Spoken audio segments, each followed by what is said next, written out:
पाकिस्तान का एक सुनहरा दौर ऐसा भी था जब पाकिस्तानी गुलकारों की दुनिया भर में धूम होती थी।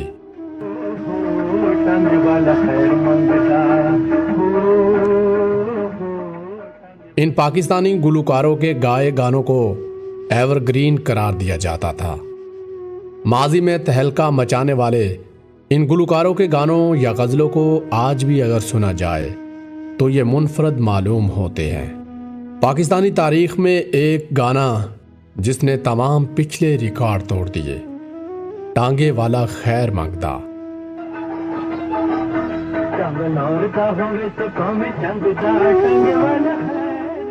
टांगा लाहौर दा होवे ते पावे चंगदा। मासूद राना के गाए हुए इस शाहकार गीत ने मकबूलियत के तमाम अगले पिछले रिकॉर्ड तोड़ दिए थे। पाकिस्तानी फिल्मों में ऐसे दिलकश मर्दाना गीत इससे पहले कभी नहीं गाया गया था।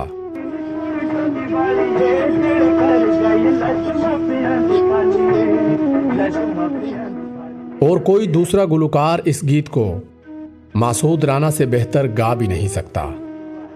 बाबा चिश्ती जैसे जौहर शनास मौसीकार ने मासूद राना जैसे गोहरे नायाब से इनके मयार के मुताबिक गीत गवाकर इन्हें एक वर्सटाइल गुलकार बनाकर ताहयात फिल्मों की ज़रूरत बना दिया था।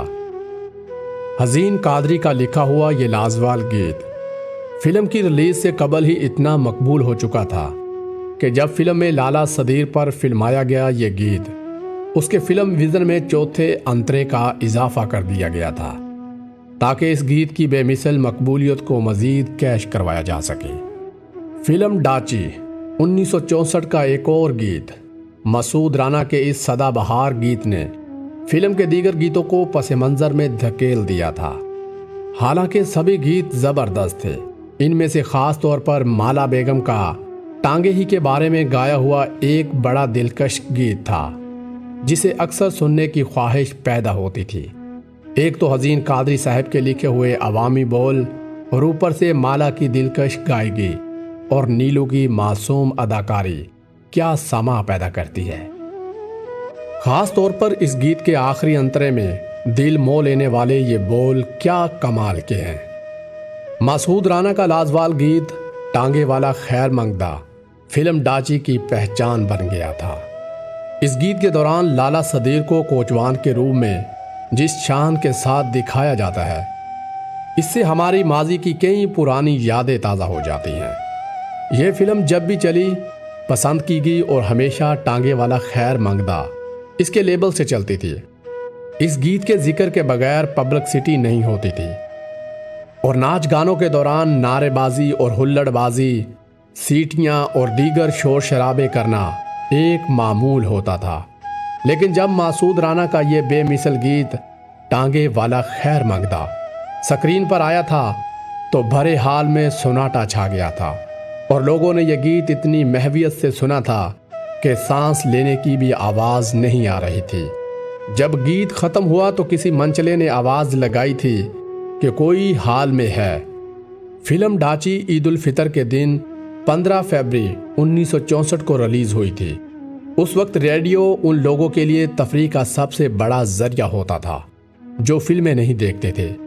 हमारे मोहल्ले में ज़्यादातर एक ही ख़ानदान के लोग आबाद थे जिनमें से बेशतर अफराद रोज़ाना शाम की चाय हमारे घर के बड़े सहन में पीते थे जहां पर रेडियो रखा होता था और 4 पाइयां बिछाई होती थी। सब बैठकर हुक्के का कश लगाते और साथ साथ चाय पीते थे और साथ में रेडियो पाकिस्तान लाहौर का देहाती प्रोग्राम निज़ामुद्दीन या जमूर दी आवाज़ बड़े शौक़ो ज़ौक़ से सुना जाता था। मेरे जहन पर आज भी नक्श है कि जब इस मकबूल आम प्रोग्राम में हर बुध और एतवार की शाम को फरमाइशी फिल्मी नगमों का प्रोग्राम होता था तो हमारे बुजुर्ग आम तौर पर इश्को मोहब्बत और हल्ला गुल्ला टाइप गीतों पर रेडियो की आवाज़ कम करके अपनी बातें शुरू कर देते थे। लेकिन जैसे ही मासूद राना का कोई गीत आता था तो बड़े शौक से रेडियो सुनना शुरू कर देते थे और चाय या हुक्के का कश तक लेना भूल जाते थे। उन दिनों उस लाजवाल गीत टांगे वाला खैर मंगदा के अलावा सोच के यार बनावी बंदिया यारा नाल बहारा।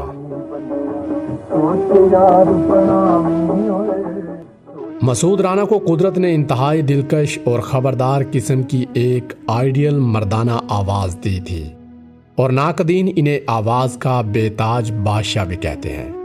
नाज़रीन, अगर आपको हमारी ये पुरानी यादों पर वीडियो पसंद आई हो तो इस वीडियो को अपने प्यारों के साथ शेयर ज़रूर कीजिएगा और हमारे इस नए एपिसोड को लाइक और शेयर ज़रूर कीजिएगा। मिलते हैं एक आने वाली नई और दिलचस्प वीडियो में। अपना और अपने साथ रहने वालों का ख्याल रखिएगा।